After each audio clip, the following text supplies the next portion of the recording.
안녕하세요. 샤론코치입니다. 안녕하세요. 네. 드라마 작은 아씨들 끝나고, 작은 아씨들 리뷰 한다고, 공지했습니다. 네. 제가 어저께, 어떤 얘기로 리뷰를 할까, 기획한 게 있었는데, 저 지금 깜짝 놀랐어요. 제가 예측했던 그대로, 결과가 됐어요. 아마 여러분들 제가 쓴 거 보면 아마 어떻게 된 일일까 할 것 같아요. 참나. 제가 이제 자녀 교육과 돈에 대해서 여러분과 함께 리뷰를 하겠다고 말씀드렸잖아요. 그래서 첫째, 둘째, 셋째에 대해서 제가 캐릭터를 분석을 했었어요. 그런데 지금 최종 회를 보고 나니까 제 분석이 딱 맞은 거예요. 참나. 아이고 참 드라마 정말. 에휴. 네, 어서 오세요. 네, 어서 오십시오. 네. 오늘은 일요일인데 토요일 같은 일요일이죠. 내일도 하루 또 휴일이 있어서, 네. 참나. 어서 오십시오. 네. 댓글 주신 분들 인사할게요. 네. 어서 오십시오. 네. 위스키 스마일님, 안녕하세요. SY맘님, 안녕하세요. 네. 날마다님, 안녕하세요. 기다리고 있었습니다. 네. 어서 오십시오. 네. 김자연님, 안녕하세요. 네. 작은 아씨들 끝나자마자 왔어요. 저도요. 계속 스탠바이 하면서, 보고 있었어요. 그리고 막 웃었네요. 네. 어서 오십시오. 네.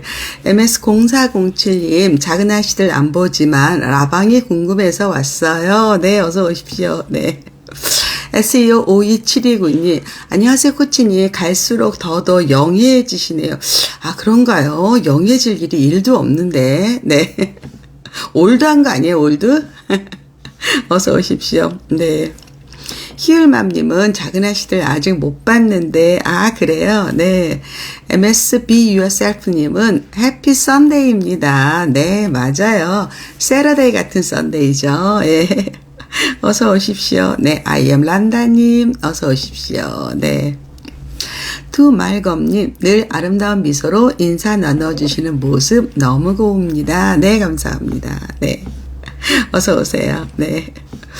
어서 오십시오. 네. 작은 아씨들이 이제 처음부터 좀 독특했죠, 드라마가. 네, 그래서 저는 세 자매와 그 주변 사람들 통해서 여러분들에게 어떤 메시지를 주면 좋을까 해서 사실은 어제 속초에서 간단하게 메모를 좀 했어요. 그리고 오늘 최종회를 보고 이제 그걸 합쳐서 여러분에게 리뷰를 하면 되겠다 했는데 오늘 거는 보나마나 했네요. 네. 그런데 오늘 마지막 장면에 막 탁 100억, 300억 막 이렇게 주는 거 보니까 야, 이제 드라마에서 취급하는 금액의 크기가 장난이 아니구나. 우리 어디 가서 부모한테 1,000만 원, 2,000만 원 받아도 돈 같지도 않을 것 같아요. 1억도 돈 같지 않을 것 같아요. 적어도 100억, 200억 정도 줘야지. 참 돈의 단위가 커졌네요. 네. 어서 오십시오. 네, 어서 오십시오. 오늘은 사실은 아침에 설악산에를 가려고 했는데 연휴잖아요. 그래서 그래도 일찍 가자. 9시 전에는 도착하자. 이래서 집에서 8시 10분에 나왔어요. 집에서 설악산은 20분밖에 안 걸리거든요. 그런데 들어가는 입구부터 줄을 쭉 쓴 거예요. 에이, 아니다. 오늘은 설악산 포기다. 이러고 바로 도곡동으로 와버렸습니다. 다음 주에 가자. 설악산이 다음 주에도 있을 것이고 아직까지 단풍도 안 들었어요. 그래서 관광철 이런 황금기에는 도망가자 이러고 왔습니다. 네. 네, 금액 울딸이 부러워했어요. 그렇죠? 네, 돈의 가치 말도 안 되죠. 어디 중학생이 척 100억, 큰 언니는 300억. 아, 재밌네요. 제가 그 세 딸 중에서 가장 막내가 제가 어떻게 그 어제 정리를 했냐면, 첫째는, 마음만 착하고 다소 맹하다. 예, 둘째는 공부를 잘하고 정의감 있는 다소 비현실적이다. 예, 셋째, 그림을 잘 그리고 제일 이기적인 어쩌면 가장 어른인지도 이렇게 썼어요. 제가. 예. 제가 어제 세 자매 캐릭터를 이렇게 지금 메모해서 제가 지금 띄워놓고 하고 있거든요. 그런데 오늘 결말을 보니까 결국은 셋째가 그 도일과 함께 딜을 해가지고 돈을 받아서 그래서 둘째 언니한테는 100억 마음껏 공부해라. 큰 언니한테는 300억 좋은 집 하나 사라. 가족을 위한 집이 아니라 본인을 위한 집을 사라. 이렇게 아주 탁 배포 있게 제가 예측한 그림 잘 그리고 제일 이기적이다. 그렇지만 어쩌면 가장 큰 어른일지도 모른다. 라고 제가 메모한 그대로 결론이 나왔네요. 참네. 피아니스트님, 그러니까요. 그렇죠.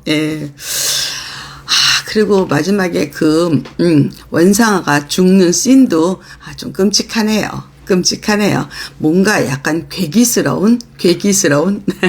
네.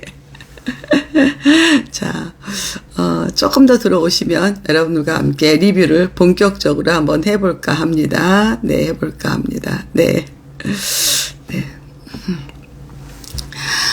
10월은 참 연휴가 많아요. 첫 주도 연휴, 둘째 주도 연휴.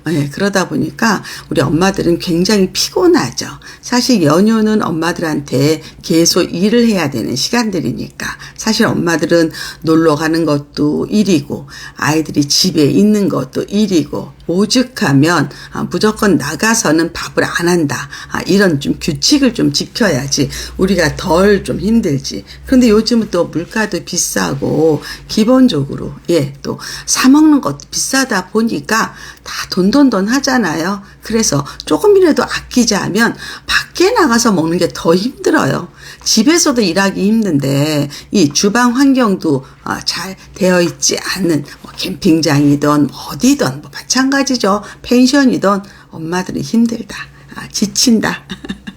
여러분 많이 지쳐 있죠? 네.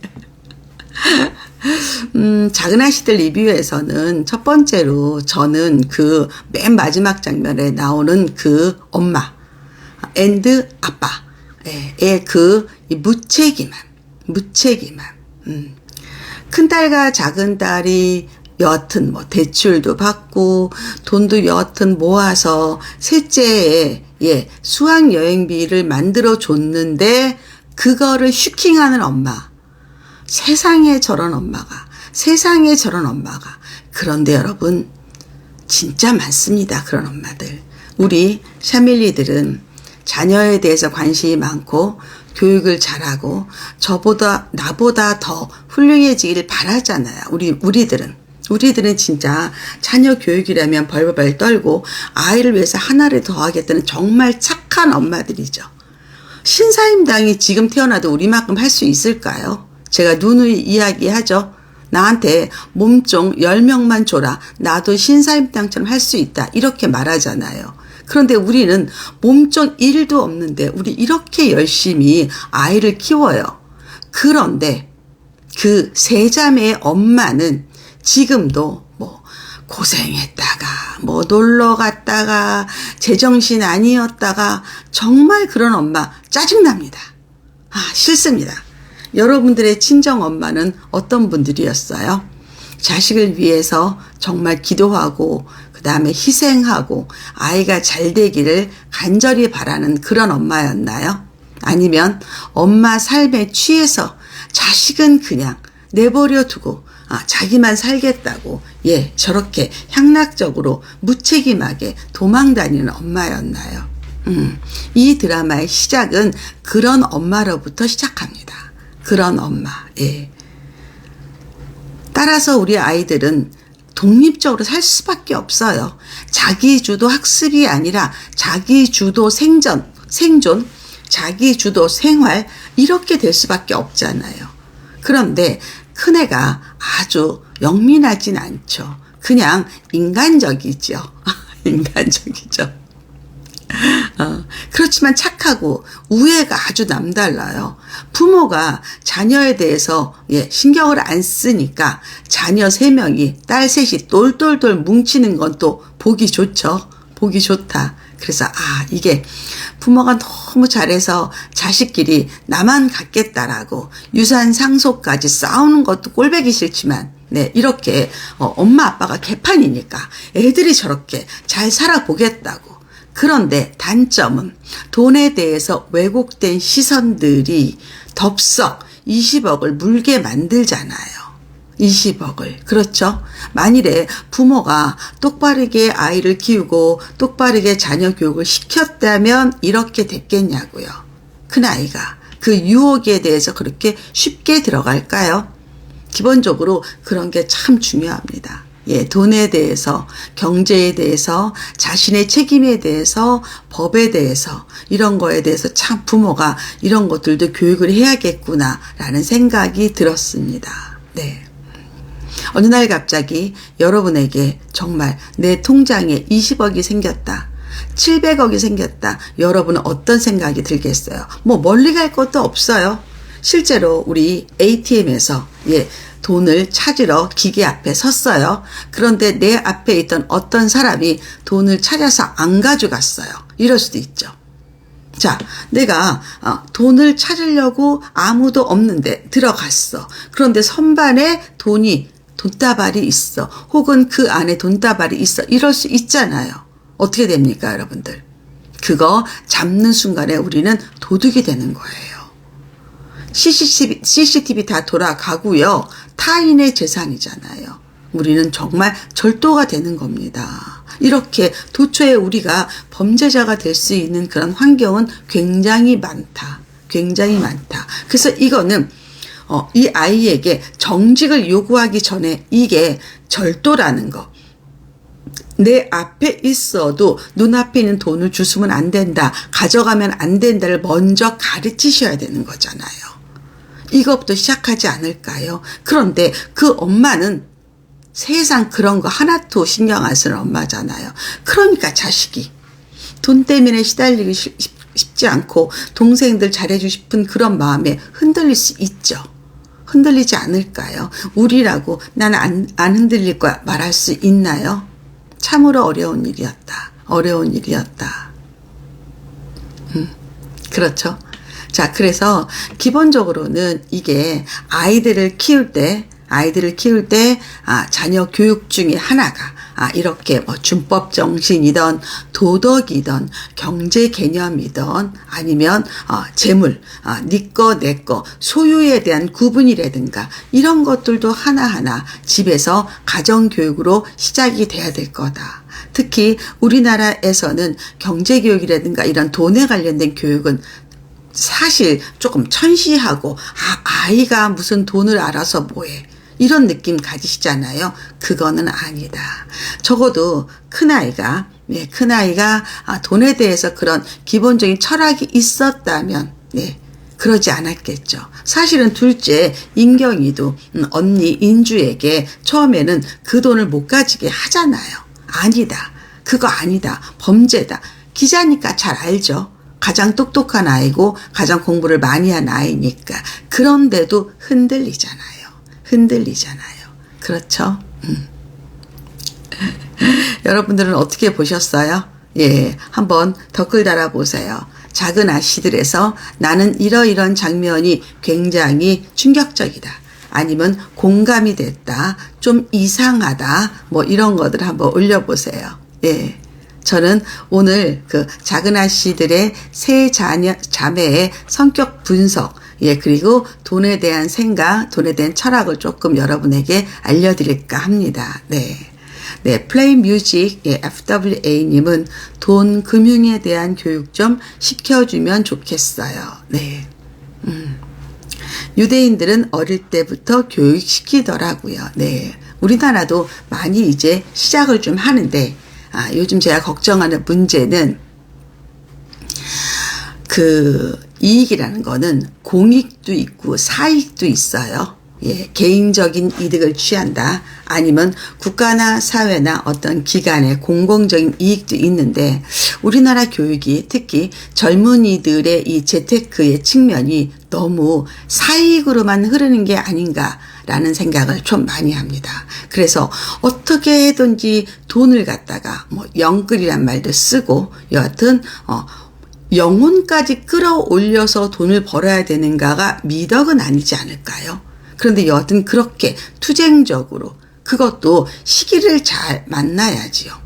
집값 상승이라든가 저금리라든가 아니면 세금의 혜택이 있다든가 이랬을 때 여하튼 부동산 투자를 통해서 벌 수 있지만 지금 같은 이런 열악한 환경에서 단순히 그거로 시작한 그 젊은이들은 정말 지금 힘들겠죠.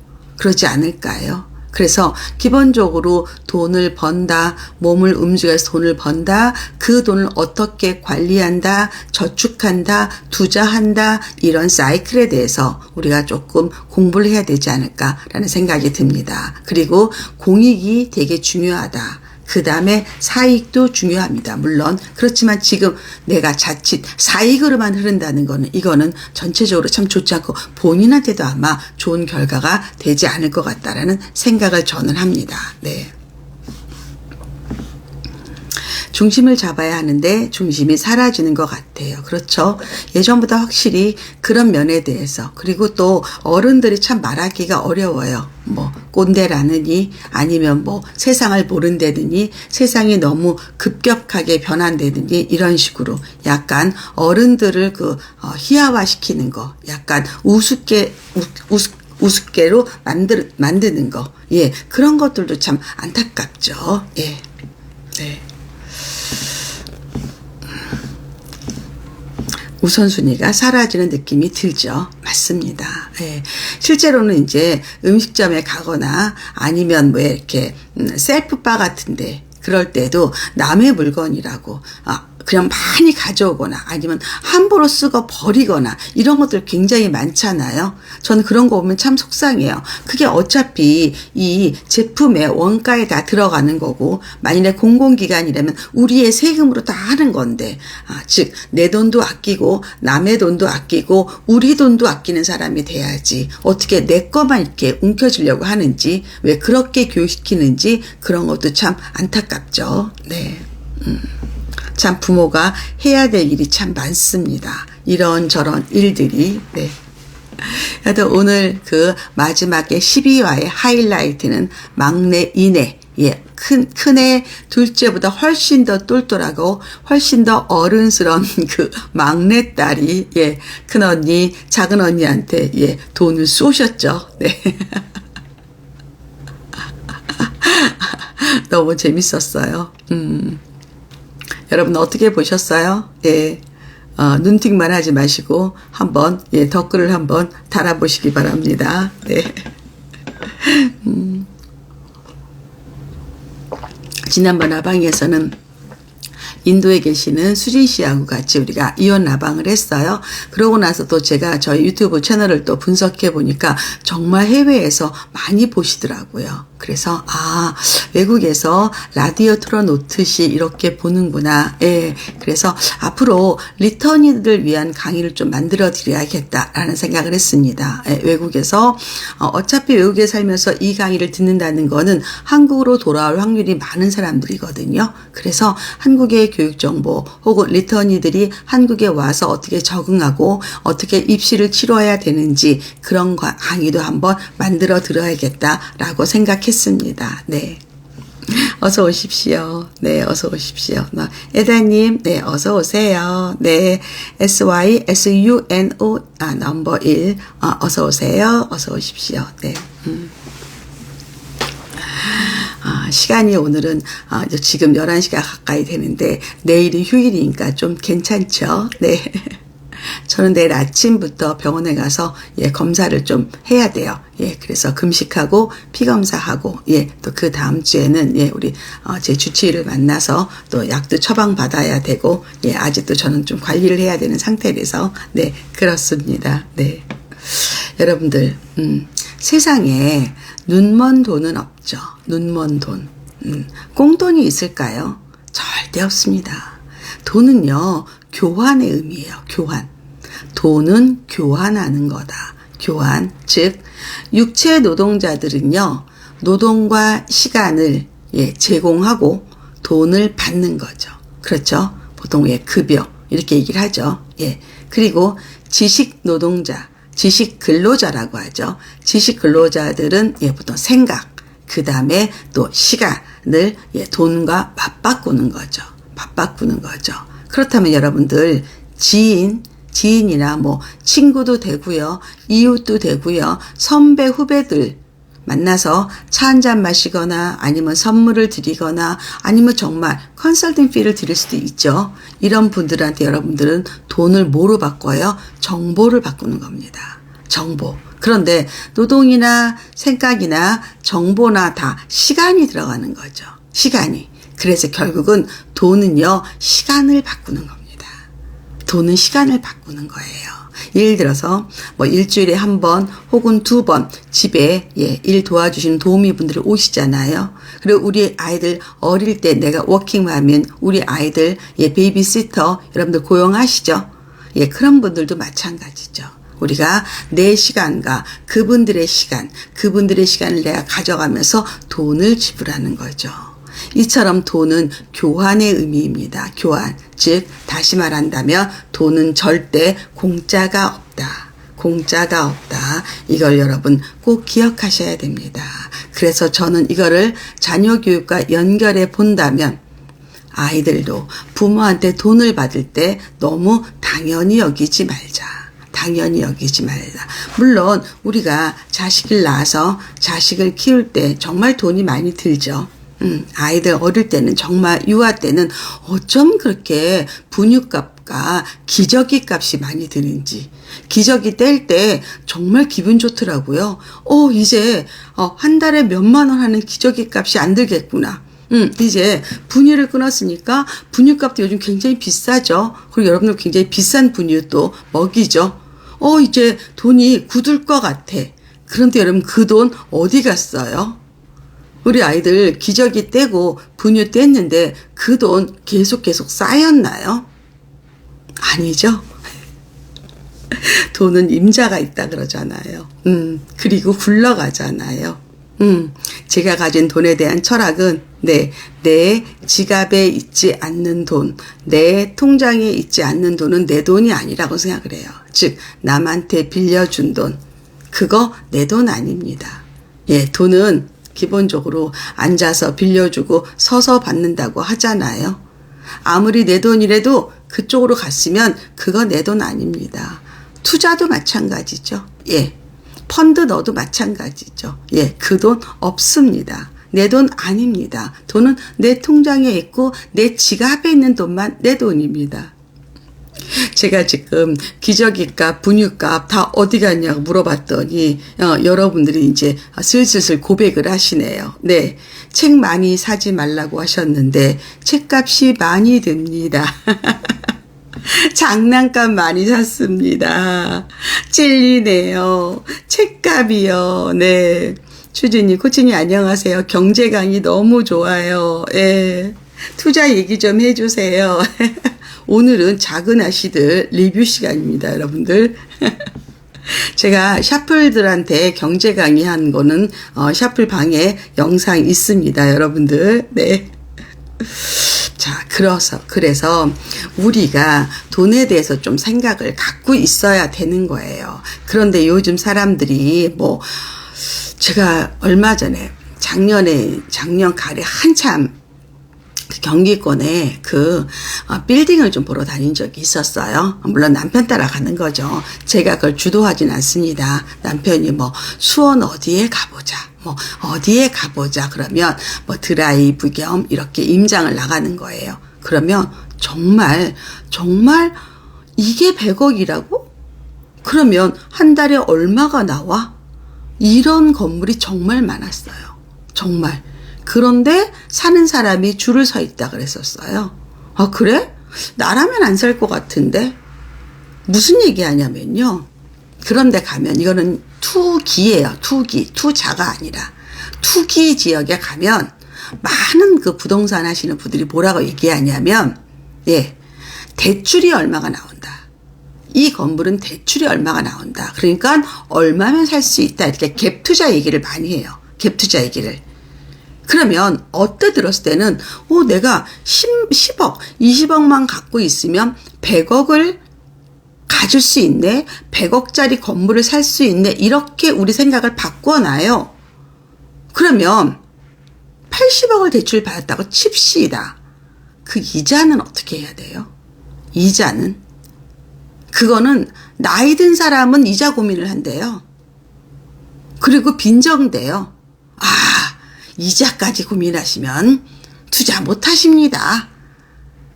이자까지 생각하면 재건축, 재개발 생각 못 하십니다.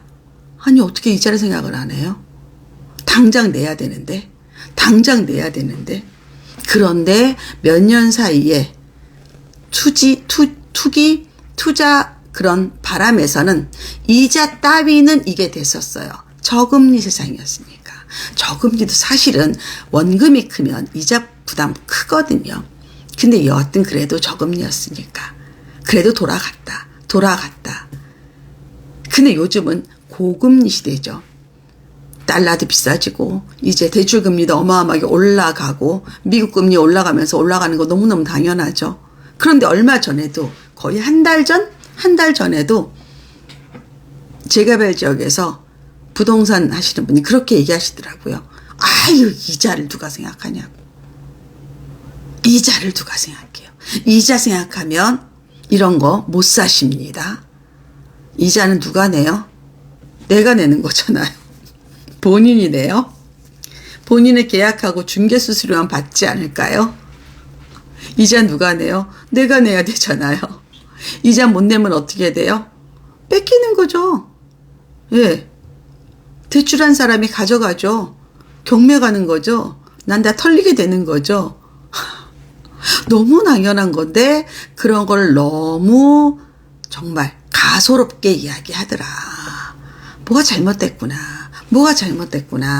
그렇게 많이 느꼈습니다. 그런데 오늘 방송에서도 보니까 100억, 300억, 700억 앞으로 이제 정말 애완동물을 키울 때 이름을 100억이라고 칠까 봐요. 700억이라고 짓든가. 네. 정말 말이 100억, 말이 700억, 말이 300억. 일반 사람이 그거 어떻게 만져는 봐요? 볼 수는 있어요? 왜 방송에서 이렇게 말도 안 되게 우리 많은 사람들한테 그렇게 가볍게 넣어주는지 현실감이 없어요. 그런데 그럴 수밖에 없는 게 요즘 아파트도 웬만하면 30평이 한강에 있다는 이유로 40억, 50억. 그러니 조금 큰 평수는 금방 100억 아니겠어요? 뭐 잘못된 거 아니야? 정말 월급 빼고 다 올랐다고 하는데 우리 이렇게 되는구나 라는 생각이 들더라고요. 수법이죠, 수법. 네, 부동산계의 수법인가요? 네, 수법인가요? 네. 요즘 빌딩 매물 점점 나오는 것 같아요. 네, 경매도 많이 나오죠. 네, 물려받지 않고서 100억. 물려받으면요, 기본적으로 세금이 50% 나갈걸요. 네. 그거 도대체 다 누가 사는지 모르겠어요. 네. 여하튼 그렇다. 그래서 제가 작은 아씨들 참 재미있게 봤어요. 하나하나 12회 사실은 좀 짧죠. 우리가 느끼는 거는 막 16회 아니면 적어도 보통 16회 많이 하죠. 12회는 좀 짧았다. 그렇지만 또 전개가 빠르니까 조금 다이나믹했죠. 그런데 그 안을 흐르는 관통하는 것들은 아마 우리 시청자들에게 정신 차려라 이거였을 것 같아요. 정신 차려라. 그런데 욕심을 내서 거기에다가 러브씬도 넣어서 임경희의 키스씬도 한번 쏙 넣고 네. 그리고 말도 안 되는 중학생이 또, 그렇게, 돈을 어마어마하게 딜을 하고 아주 전문가잖아요. 최도일은 아주 전문가한테 딜해서 그렇게 똑똑할 수 있을까요? 여튼 비현실적인 그런 이야기들이 버무러지면서 에이, 이거 뭐 드라마인데. 근데 드라마인데 하기에는 자꾸 아이씨 나도 100억 있었으면 좋겠다. 아이씨 나도 우리 고모가 아파트 하나 증여해 줬으면 좋겠다. 이런 생각 들게 만드는 그런 드라마지요. 여하튼 제가 생각했던 것처럼 셋째가 가장 어른인 것 같다. 그랬는데 이 아이가 역시 한 건 하네요. 한 건.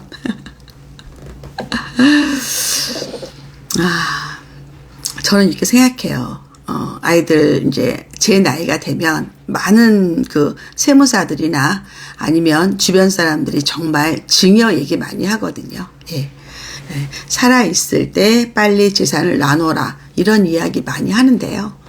저는 기본적으로 자식한테 줄 수 있는 그 증여가 꼭 돈이어야 되냐, 꼭 집이어야 되냐 하는 고민이에요. 왜냐하면 여러분들 너무 많이 아는 단어 있잖아요.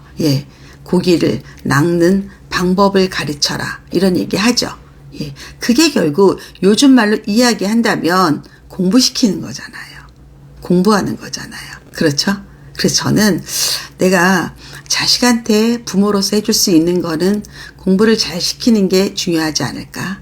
그리고 그 아이의 그 인생을 디자인하고 그거를 만들어가는 거는 아이의 몫이 아닐까. 돈을 준다는 이유로 재산을 물려준다는 이유로 아이의 꿈을 막고 아이가 집안의 재산이나 관리하는 아이로 만들려면 그 아이는 무슨 인생을 가지나. 왜 제가 이런 말씀 드리냐면 제 주변에 그런 사람 많거든요.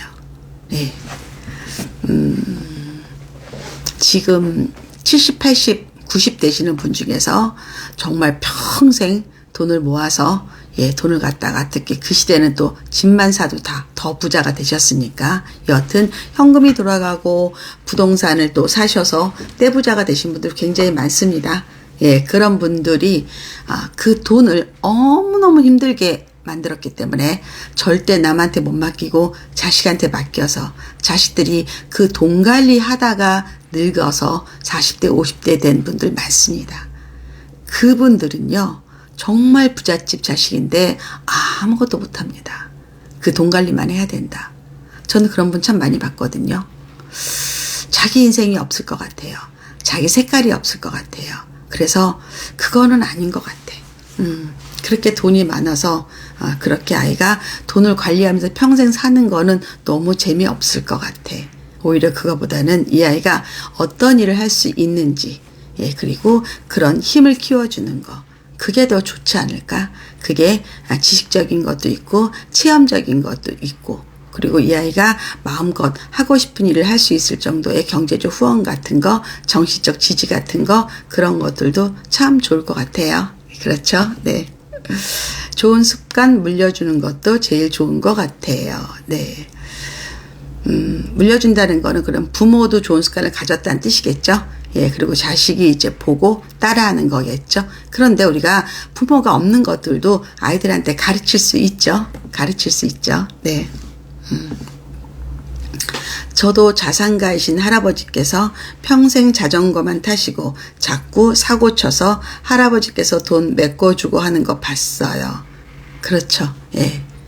자식이 뭘 할 수 있게 사실은 자식이 실수할 수도 있고 실패할 수도 있는데 그 사이즈를 딱 정해주는 분들도 많아요. 너는 뭐 5억 범위 내에서만 해라.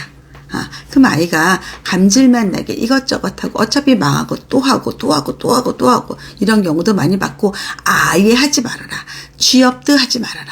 너는 우리 돈만 관리해라. 이런 분들도 굉장히 많죠. 그리고 또 요즘은 또 실컷 딴 일 하고 다시 돌아와서 결국 가업으로 들어가는 사람들 되게 많아요. 한때 일본이 많이 그랬어요. 도쿄대 와세다 대학 나오고도 결국은 우동 가게로 돌아왔다. 이런 게 마치 미담처럼 보이는 경우가 되게 많았는데 실제 한국도 그런 경우가 되게 많더라고요. 네. 본인이 하고 싶은 일을 할 수 있는 힘을 키우도록 이끌어줘야겠습니다. 네. 그래서 저는 부모가 특히 우리 아이들은 우리가 한 번도 살아보지 못한 정말 미래 사회를 사는 거잖아요. 그랬을 때 부모가 자꾸 고민하고 미래 교육에 대해서 관심을 갖고 또 그들이 살 세계에 필요한 역량을 키워주는 거, 이래서 엄마들이 좀 더 알아야겠구나. 그리고 사실은 경제적인 지원도 굉장히 중요하구나. 이런 것도 여러분이 아셨으면 좋겠습니다. 네. 또 요즘에 핫한 뉴스 중에 박수홍 사건이 있죠. 네. 박수홍 씨, 제가 동치미 출연했을 때도 박수홍 씨가 굉장히 젠틀했었어요. 예, 게스트들한테 굉장히 깍듯하게, 그래서 한때는 막 개그계의 신사, 막 박수홍, 뭐 이렇게도 알려졌었죠. 예. 결국은 연예인들은 대부분, 패밀리 비즈니스로 흘러갈 수밖에 없죠. 뭐 엄마가 매니저가 된다든가, 형제들이 매니저가 된다든가, 이렇게. 그래서 1인 기업으로 많이 만들죠. 예. 그렇다면 기본적으로 법인을 만들더라도 패밀리 비즈니스가 될 수밖에 없고, 그리고 그 안에서 수익 배분이 굉장히, 불투명하죠. 아예 남이라면, 수익에 대해서 정산을 하고 몇 대 몇 나누겠지만 기본적으로 뭐 형이 하거나 동생이 하거나, 특히 자기보다 손 윗사람이 할 때 동생이 형 장부 좀 봅시다, 형 어떻게 배분했습니다, 이거 어렵거든요. 실제로는. 그리고 그 돈은 결국은 부모님 집, 그 다음에 형제네 집, 본인 집, 결국 최소한 세 가족이 다 먹고 살아야 되는 거잖아요. 그렇지 않을까요? 그래서 이 패밀리 비즈니스에 대해서도 굉장히 모호하다. 물론 이제 법적으로 어떤 해결이 되겠지만 이거는 아마 박수홍 씨 한 명의 사건이 아닐 거예요. 제가 아는 많은 연예인들은 대부분, 그래서 오죽하면 우리가 막 앵벌이 이렇게 얘기하잖아요. 돈을 벌기만 한다. 왜? 바빠서 쓰지도 못하고. 그래서 어떤 분들은, 예전에 어떤 배우들은 부모님이 아예 결혼도 못하게 했다. 결혼도 못하게 했다. 결혼하면 그 수익을 친정에 주지 않기 때문에. 그래서 제가 아는 어떤 케이스는 결혼할 때 서약서를 쓰라 그랬대요. 여지껏 네가 번 돈은 친정 아버지, 친정 엄마가 관리했으니까 네가 결혼해서도 내가 관리하겠다. 내가 갖겠다는 뜻이잖아요. 그래서 결혼이 파혼되는 경우도 있었고, 그렇게 참 이 돈이라는 거는 참 어렵죠. 세상 어렵죠. 세상 어렵다. 네. 제가 가끔 보는 유튜브 채널 중에서 히피 이모라고 있어요. 히피 이모. 피아니스트시고요. 그리고 이혼하셨고, 파이어족이라고 본인이 스스로 이야기하고, 한남동 재개발 지역에서 이제 아주 허름한 데서 사시는데, 사실은 그분이 집도 몇 채 있어요. 그런데 이제 어머님께서, 되게 나이 든 어머님께서 어느 날 쓰러지셨어요. 그래서 병원에 이제 입원하시고 막 이러는 과정에서 궁극적으로는 그 간병이라든가 병원비가 너무 비싸서 엄마가 혼자 사시던 그 아파트를 팔게 돼요. 팔게 돼서, 그런데 형제들한테 다 나한테 위임한다는 위임장을 다 받습니다. 그게 부동산에서도 굉장히 철저하게 시키더라고요. 이게 굉장히 나중에 말이 난다. 금액이 중요하지 않대요. 그 아파트가 한 1억 한 5천 정도 되는 건데, 형제들이 한 4명, 5명 있으면 나눠봤자 1인당 가져가는 게 몇 천일 거 아니에요. 그런데도 그거로 정말 많은 싸움이 난다. 너무 많이 받다. 그래서 그런 물건을 거래 안 한다까지 되는 거예요. 그래서 모든 그 형제들이 이분한테 위임한다라고 다 사인을 하고, 그리고 엄마가 또 도장 다 찍으시고, 아직까지 그래도 치매에 많이 안 걸리셔가지고 잠깐 왔다 갔다는 조금 하시는데, 여튼 멀쩡한 정신이 있을 때 법무사를 대동하고 다 사인을 받았어요. 이 내 재산에 관한 거는 이 딸이 위임한다. 그리고 매매한다. 이런 식으로 다. 그래서 어머님이 이제 돌아가시기 전에 그런 재산 정리를 좀 해놔서 어머님 돌아가실 때까지 이제 비용을 쓰는 거죠. 참 보면서 굳이 저렇게 집을 팔아야 되나 이렇게 생각하다가도, 아니야, 저렇게 아예 빨리 생전에 계실 때 깔끔하게 정리하는 게 더 나중에 형제끼리 싸움이 안 생길 것이다. 실제로 싸우는 사람들 많이 봤으니까요. 그렇죠? 참 이게 쉽지 않더라. 그럼 제 입장에서는 저는 그 어머니 입장이 되잖아요. 내가 만일에 이런 것들에 정리가 하나도 안 된 상태에서 내가 만일에 무슨 일이 생긴다. 그럼 우리 아이들이 이 문제를 잘 해결할까? 이런 것도 사실 좀 걱정이 되죠. 그래서 요즘 많은 분들이 미리 증여해라 라고 이야기하는데 이것도 장단점이 있잖아요. 예.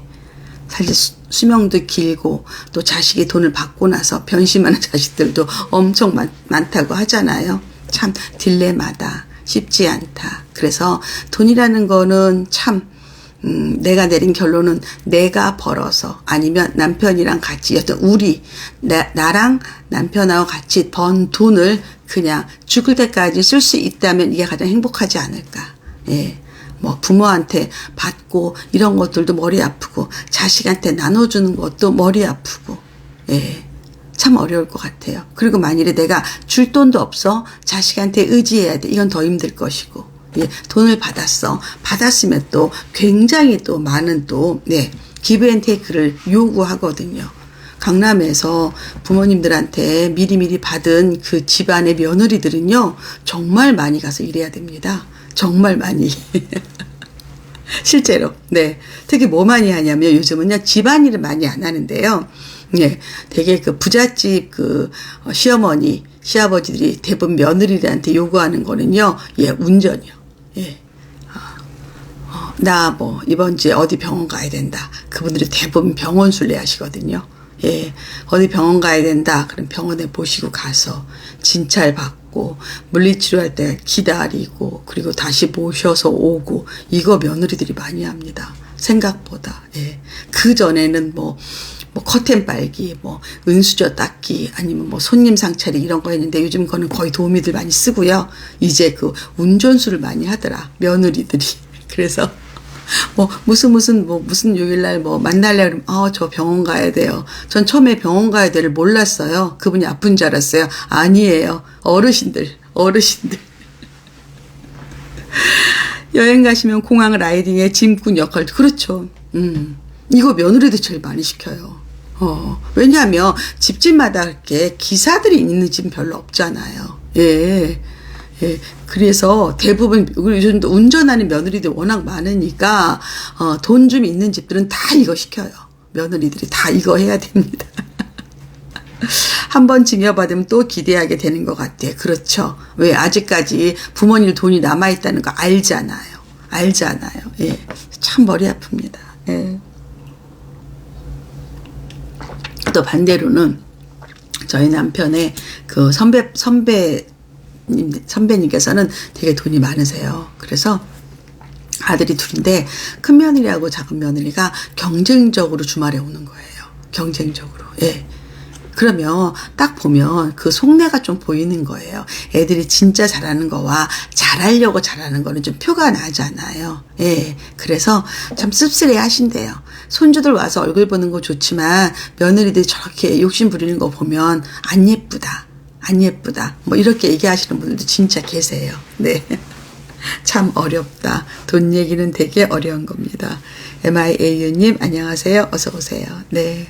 요즘 하여튼 며느리들은 어머님 아버님 정말 라이드 하느냐고 죽어납니다. 근데 그 며느리들이 그 전에도 실제로 라이드 많이 하잖아요. 아이들 학원. 왜냐하면 특히 교육열 높은 시어머니는 손자 중에서 공부 잘하는 애 제일 좋아해요. 예, 얘가 우리 집안을 뭐 이끌 아이다. 얘가 1등 했다. 얘가 어느 학교 갔다. 이거 굉장히 중요합니다. 특히 그 며느리가 만일에 학벌이 조금 자기 남편보다 처졌다. 이러면 아주 자녀 교육에 불을 킵니다. 시어머니한테 잘 보이가 돼서. 그런 것들도 사실 있습니다. 네. 저희 부잣집 이모네 사촌 동생 이번에 결혼했는데 아기 낳는데 제왕절개 날짜를 이모가 정하더라고요. 깜놀했네요. 이모님이 네 좋은 날짜를 택일해 왔겠죠. 어디 가서 네 그래서 그 날짜 꼭 나가라 했겠죠. 네. 저 어저께 속초에 건봉사라고 절에 갔는데요. 아들 며느리 그 다음에 시숙인가 봐요. 그러니까 시어머니 아들 둘하고 그 다음에 둘째 그 며느리가 왔어요. 그래갖고 셋이 경쟁적으로 엄마 사진을 찍어주는 거예요. 예. 그래서 이게 할머니가 이렇게 서 계시면 세 사람이 핸드폰을 들이대요. 세 사람이. 이렇게. 그러고 나서는 뭐라 그러냐면, 그러니까 어머님이 약간 민망해 하시니까 며느리가 어머님, 누가 제일 사진을 잘 찍었나 보세요. 이렇게 얘기하는 거예요. 그러고 나서는 이제 큰아들이 이렇게, 셀카봉으로 이렇게 좀 멀리서 찍어주기도 하고 막 그러더라고요. 그래서 내가 우리 남편한테 오면서, 저 어머님이 되게 부자신가 보다. 자식들이 효도 경쟁을 하네. 나는 저런 엄마가 될 거야. 제가 그렇게 얘기했어요. 남편한테. 여보, 나는 자식 둘, 그러면, 며느리도 있고, 사위도 있을 거 아니에요. 저희 같은 경우는 아들, 딸이니까. 그러면 네 명이, 나한테 효도 경쟁을 하게 난 만들어야겠다. 여보, 내가 돈을 더 많이 벌어야 될 것 같아. 돈을 조금 자랑해야 될 것 같아. 내가 농담으로 이런 얘기 했다니까요. 그리고 그분도 되게 막 이렇게 약간 고급지고 좀 품위 있어 보이시더라고요. 네. 너무 웃기죠? 네. 너무 티난다. 현명치 못하게. 현명하다고 티 안 나는 거 아니에요. 그리고 본인들은 티 안 나도 어른들은 다 알아요. 어떤 생각하는지. 거의 다 보여요. 예. 그래서 하여튼 너무 웃겼어요. 막 세 명이 경쟁적으로 한 사람 세워놓고 사진 찍어주는데 너무 재밌더라고, 완전히. 진짜 웃겼죠, 여러분들. 예. 효도 경쟁하더라고, 효도 경쟁. 예. 너무 웃겼어요. 그래서, 저런 것도 있구나. 그래서 저는 막 웃으면서, 나도 저런 시어머니가 될 거야. 제가 막 그랬어요. 나한테 잘 보이는 애 해야지. 아니면 요즘에 시아버지, 시어머니들은요, 손주들 올 때 용돈 주려고 일부러 신권을 좀 바꿔 가신대요. 근데 요즘 아이들은 10,000원을 안 받는데요. 예, 요즘은. 그래서 기본으로 5만원을 갖다가, 예, 기본으로 5만원 갖다가 이제, 예, 갖고 있어야 되는 거예요. 예, 그래서 아이들 오면 하나씩, 예, 뽑아줘야 된대요. 그래서 내가 너무 웃겨가지고 그것도. 효도 경쟁, 오늘의 사자성어 나왔네요. 여러분, 사자성어 요즘 어때요? 괜찮아요? 네. 저 요즘 그거 재미있게 하고 있는데, 네. 그 사자성어가 제가 지금 만든 게 거의 70개 정도 돼요. 70개. 예. 요즘 막 아이디어가 불쑥불쑥 너무 많이 나와가지고, 막 생각날 때마다 한 5개씩만 만들거든요. 예. 그런 다음에 이제, 지난번에 19개를 녹화했고, 예, 오디오 녹음을 해서 이제 우리 김 감독이 또 입히는 거예요. 그리고 이제, 또 이제 계속 라방할 때, 한 10개씩 하자, 이렇게 얘기를 했어요. 예, 근데 재밌어요, 여러분들. 히히님, 사자성어 너무 재밌어요. 괜찮아요? 그래서 정말 반전이죠, 반전. 예. 그리고 엉터리 사자성어잖아요. 엉터리 사자성어. 그런데 재밌잖아요. 예. 코치님 센스에 늘 감동입니다. 그랬어요? 네. 저도 하고 너무 웃거든요. 저도 그걸 쓰면서, 최승진 작가, 지금은 동침이 안 하죠. 다시 갈지도, 예, 메인 작가죠. 최 작가가 저한테는 이제 선생님이라고 부르거든요. 선생님 그거 어디서 하시는 거예요? 책을 베끼는 거냐, 어디서 나오냐, 원전이 있냐, 이렇게 물어보더라고요. 그래서 내가, 무슨 원전이 어딨어, 내가 만드는 거지, 했더니, 진짜요? 그러는 거예요. 그래서 사자성어도 웃기지만 그 밑에 설명이 더 웃기대요. 이 전문가가 볼 때 그런가 봐요. 설명이 너무너무 웃겨가지고, 정말, 진짜 재밌다고, 그러면서 책 만들라고 나한테 얘기하더라고요. 선생님 이거 책 만들라고, 정말 재밌다고. 그래서. 일단 내가 한 200개나 한 300개 만들어 보겠다고 얘기를 했어요. 네.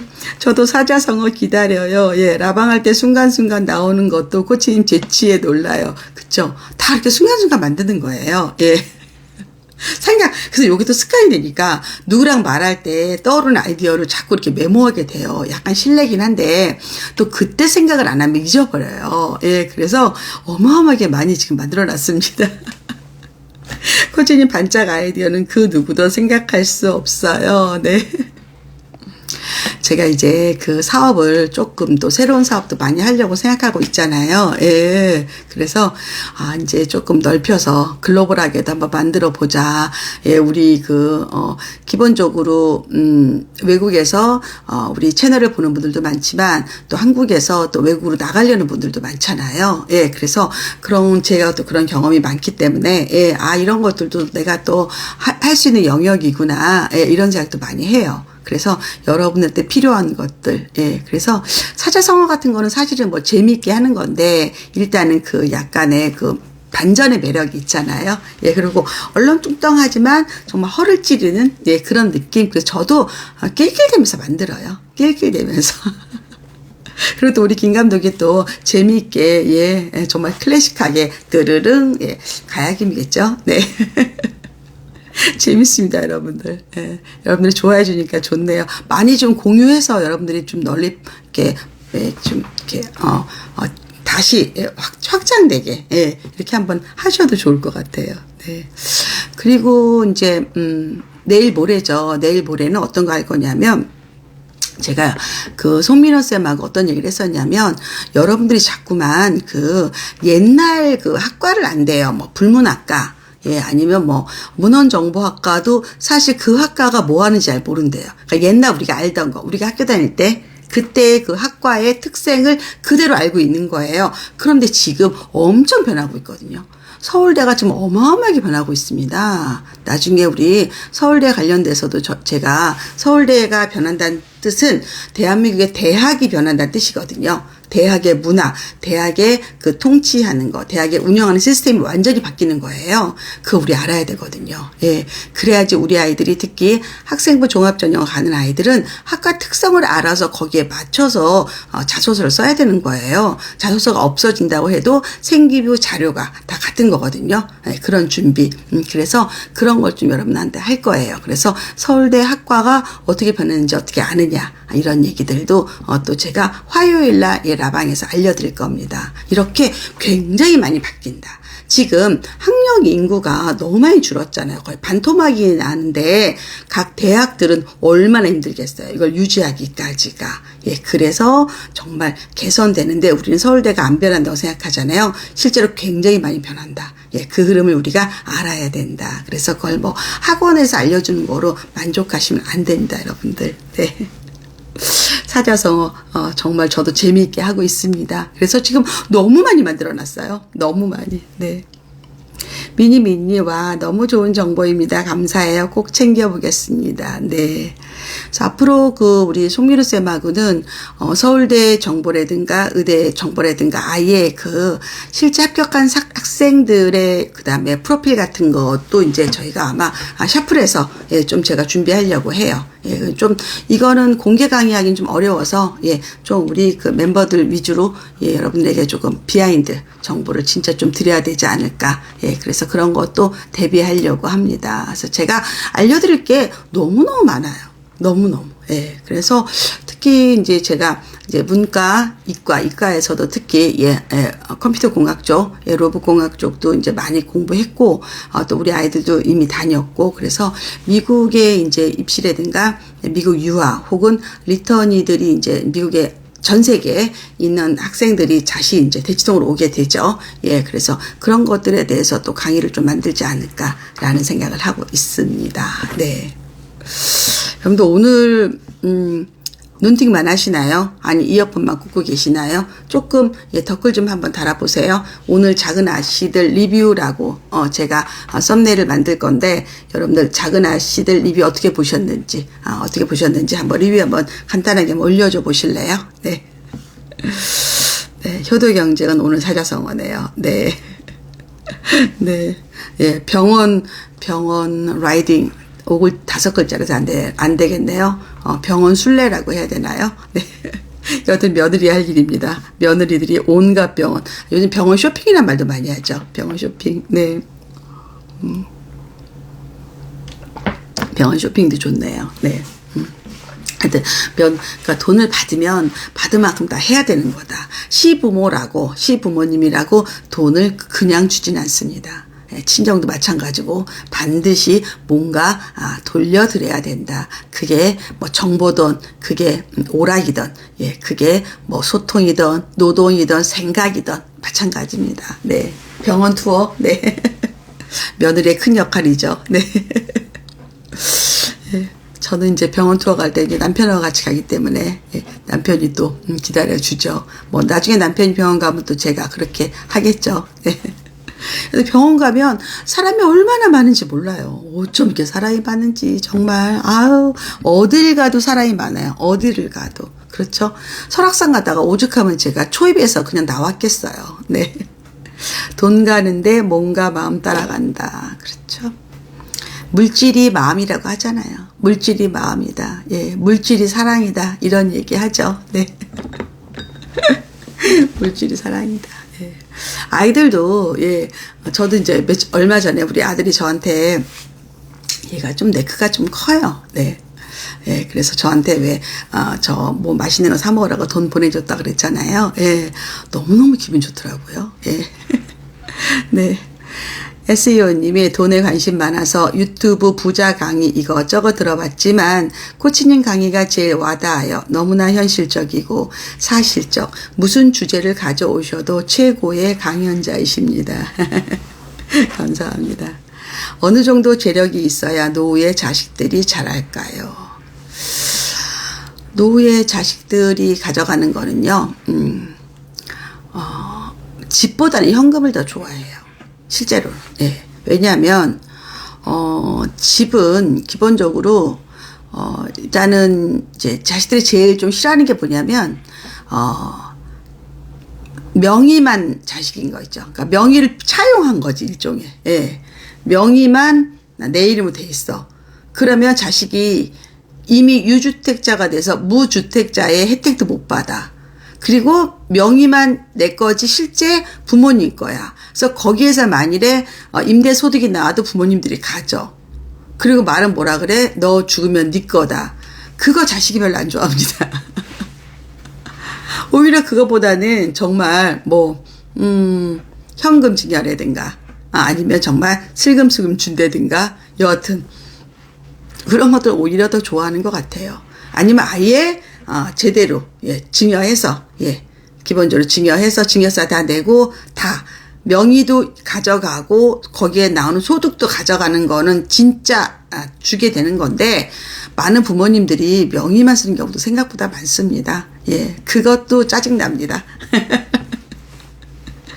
네, 돈이 많거나 자식을 편안하게 해주는 게 아닐까. 저는 제 생각은 노후에 자식들이 잘할까요를 기대하지 않는다. 저는 주지도 않고 너희들한테 받지도 않겠다. 저는 그게 더 맞아요. 그래서 내가 너 공부시켰으니까 너 스스로 알아서 잘 먹고 잘 살고 나는 내가 번 돈으로 내가 죽을 때까지 잘 쓰고 살겠다. 그래서 너 나한테 굳이 잘하지 말아라. 저는 그렇게 얘기하고 싶어요. 사실적으로. 네. 네. 저희 남편 땅도 명의만 남편 명의고 세금은 저희가 냅니다. 그것도 아들 2명 공동 명의로 해놔서 팔지도 못한다. 땅은 정말 쓸 게 없잖아요. 네. 네, 맞아요. 명의만 주시는 거 부담스러워요. 현금 필요할 때 도와주시는 게 더 감사한 것 같습니다. 네, 진짜로. 그래서 또 이런 것도 있더라고요. 저 아는 분은 전문직인데 이제 그 부모님이 사업을 하셔가지고 이제 가끔 좀 생활비 쪽으로 주시는데 어떤 건물을 이제 사고 이제 그분이 조금 이제 어느 부분을 좀 같이 내야 되는데 고마워하지 않던데요. 큰 덩어리가 오는 것보다 내가 당장 얼마를 내는 걸 더 싫어하더라고요. 부담스러워하더라고요.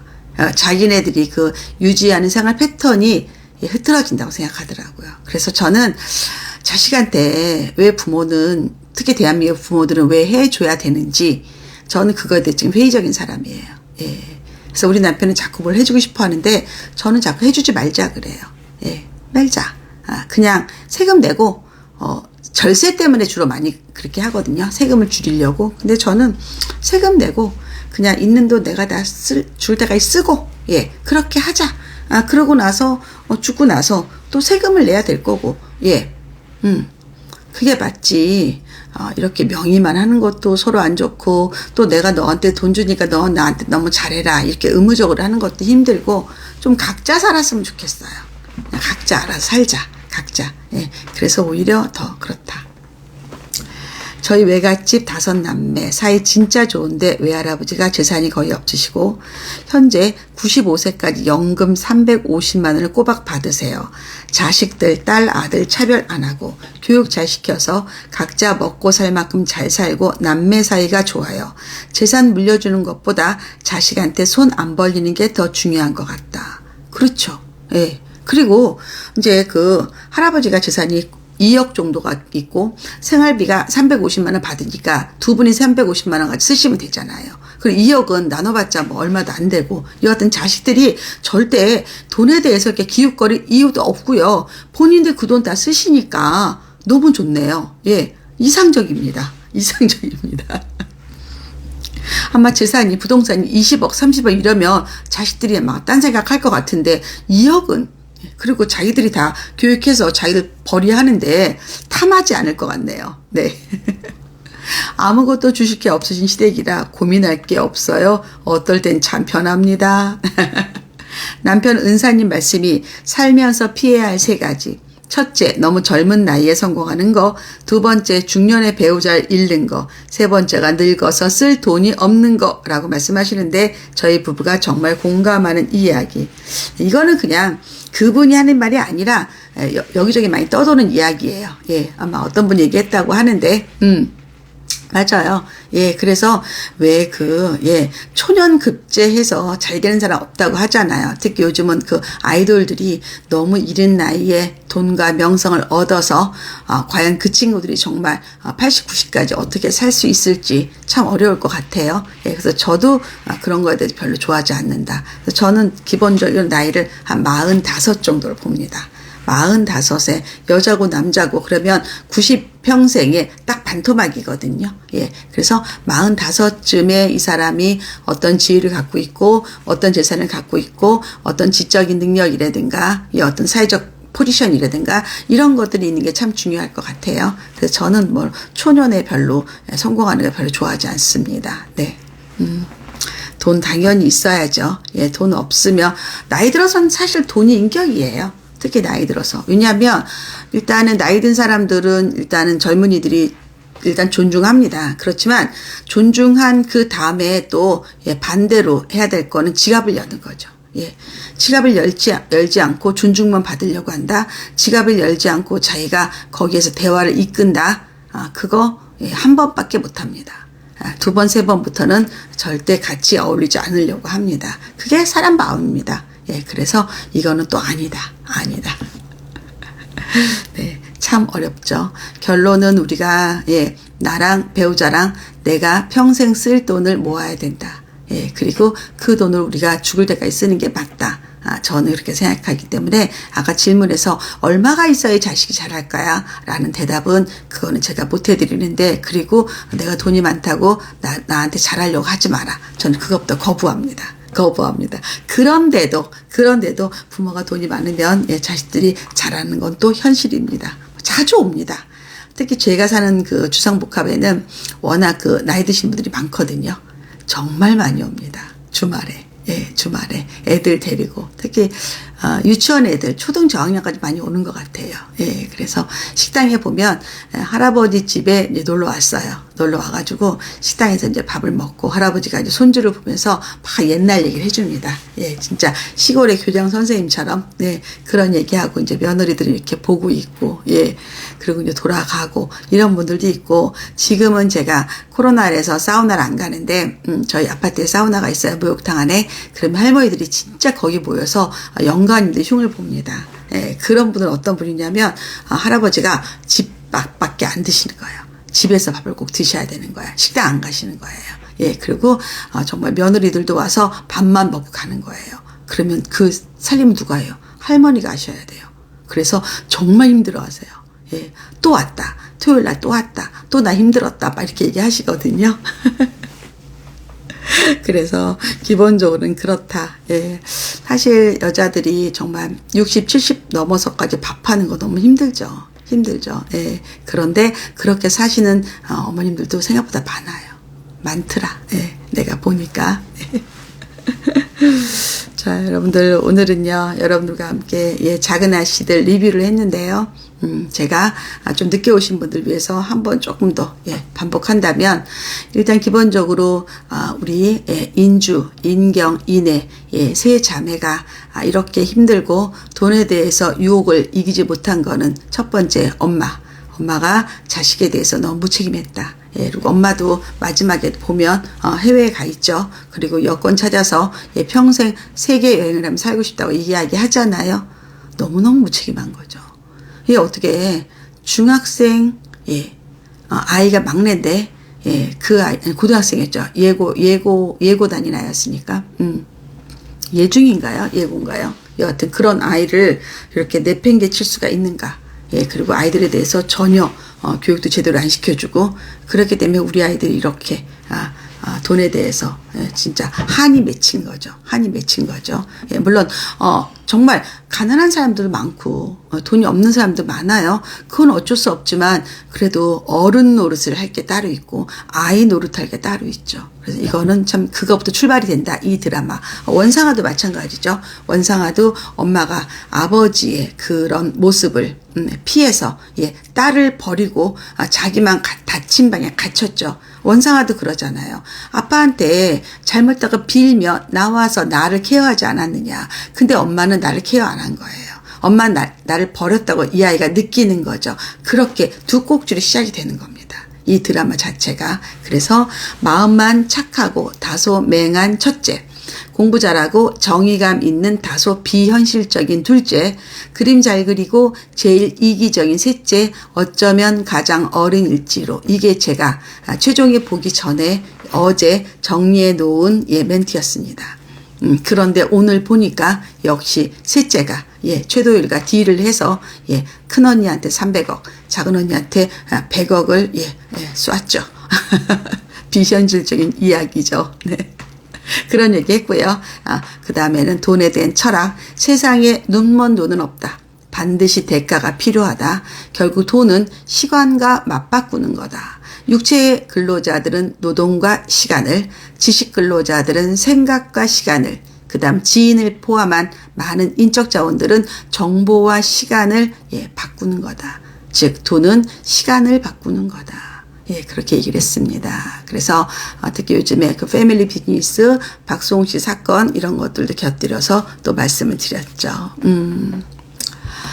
심야인데 많은 분들이 또 우리 라방에 같이 참여하고 계십니다. 여러분들 돈 많이 벌고 싶죠? 부자 되고 싶죠? 그렇죠. 전 사실은 돈을 잘 몰랐었어요. 결혼하고 계속 맞벌이 했고요. 그리고 결혼 전에도 약혼할 때쯤에 남편이 저한테 취직을 하고 돈을 맡겼었어요. 그래서 제가 결혼도 하기 전부터 남편 월급 관리, 제 월급 관리 했었거든요. 저는 격리였죠. 격리. 일종의. 네. 그러고 나서 결혼을 하면서 그리고 바로 재테크를 하게 되었고 아파트를 분양받게 되었고 그때부터 약간 돈은 부동산으로 벌어야 되는구나. 근로소득 별도로 이렇게 부동산으로 돈을 버는 거에 대해서 또 깨닫게 됐죠. 그래서 그런 걸 또 남편하고도 열심히 했었고. 그런데 실제로는 저는 제가 돈을 가져야겠다. 내가 딴 주머니 차야겠다. 이런 생각 해보질 못했었어요. 그리고 그런 걸 약간은 좀 수치스럽게 생각했어요. 그런데 나중에 깨달았어요. 아니구나. 내 돈이 있어야 되는구나. 내 이름으로 된 통장에 내 돈이 있어야겠구나 깨달았어요. 그게 거의 50 넘어서인 것 같아요. 50 넘어서. 그래서 제가 여러분들에게는 그러지 말자. 우리 통장에 내 이름으로 된 통장에 내가 저금을 하자. 그게 우리의 자본금이다. 그래서 제가 경제 강의에서 말씀드렸죠. 여러분 각자 돈주머니가 있어야 된다. 통장에다가 내 이름으로 된 통장에다가 내 돈을 모아야 된다. 그래서 이게 우리의 자본금이 될 것이고, 또 하나는 우리가 장수 시대에는 여성의 역할과 남성의 역할이 거의 교대가 될 수 있다. 교대가. 지금은 남편이 번 돈으로 살 수도 있지만 어느 순간에는 내가 일을 해야 될 것이고, 그리고 약간 바뀌어서 오히려 내가 더 메인이 될 수도 있다. 그런 것도 대비하자. 그리고 그게 꼭 나쁘다는 게 아니라 이제 약간 바톤 터치의 개념도 될 것이다. 그리고 실제로 돈을 번다. 그런 사람들은 굉장히 더 오히려 더 활력이 있고 건강하고 좀 더 생산적인 할 수 있다. 이런 얘기는 또 제가 경제 강의에서 여러분에게 자세히 또 말씀드렸습니다. 네. 격리가 아니라 재무부 장관이라고요? 아니, 격리였습니다. 격리였습니다. 제가 그런 거 잘 몰랐거든요. 네, 몰랐습니다. 그런데 나중에 생각해 보니까 왜 옛날에 어른들이 그런 얘기 했어요. 엄마들한테 시집가는 딸한테 꼭 딴주머니 차라 이렇게 얘기했는데 저는 그 말도 못 알아들었었거든요. 근데 나중에 알겠더라고요. 이렇게 이게 이런 거구나. 그리고 조금 더 긍정적으로 발전적으로 설명해 줬다면 되게 좋은 마음을 했을 텐데 너무 부정적으로 마치 숨겨야 하는 것처럼 얘기해 줘서 그거에 대한 부정적인 생각이 좀 있었던 것 같아요. 그거는 아니잖아요. 그래서 저는 당당하게 우리 아들, 딸한테도 그렇게 이야기할 거예요. 결혼 전에. 너가 어떻게 재산 관리를 해야 된다. 네 월급 관리를 어떻게 해야 된다. 공동재산 어떻게 관리해야 된다. 제가 다 설명해 줄 거예요. 예, 그래서 그런 거다. 맞아요. 미래에서 온 격리. 그거는 아마 앱인가 봐요. 예. 예. 격리 그게 아마 회사도 있을걸요. 거기에서 PPL 같았어요. 조금. 제가 볼 때는.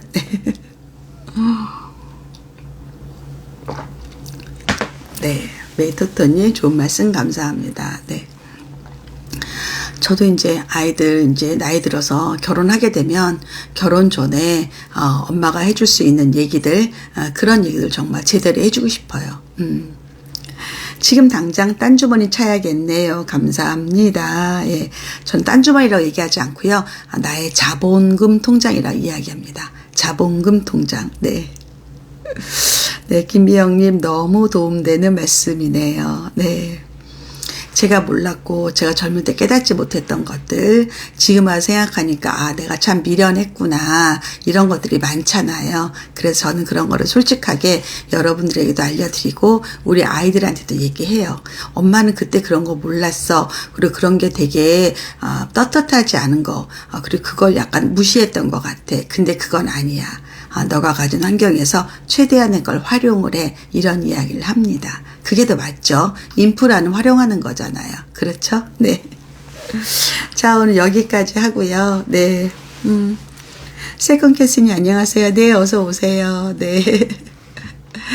자, 오늘은 사실은 드라마를 재미있게 리뷰하려고 했는데 어떻게 강의하다 보니까 굉장히 깊게 들어갔고 그 다음에 여러분과 또 앞으로 우리가 어떻게 살아갈 건가 이런 이야기 많이 했네요. 재밌었습니다. 네. 자, 하루 남은 휴일이죠. 또 잘 지내시고 여러분 행복하게 보내시기 바랍니다. 예, 유튜브에 네, 여러분 또 샤론구제 뚝딱 요리 있습니다. 그거 아이들과 함께 해보시기 바랍니다. 젊었을 때 진즉 알았어야 했는데 늦은 것 같아 불안합니다.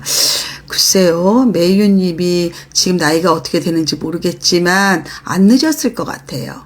전혀 안 늦었을 것 같아요. 한번 해보세요. 네.